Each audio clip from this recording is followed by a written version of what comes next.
You ask Tiger to solve. This deals with linear equations with one unknown. The final result is x equals 58. Let's solve it step by step. Simplify the expression. Expand the parentheses.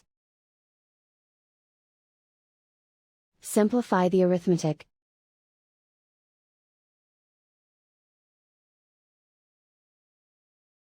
Group all constants on the right side of the equation. Add 116 to both sides. Simplify the arithmetic.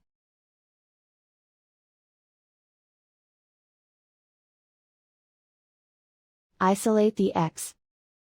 Divide both sides by 2. Simplify the fraction. Find the greatest common factor of the numerator and denominator. Factor out and cancel the greatest common factor. And so the final result is x equals 58.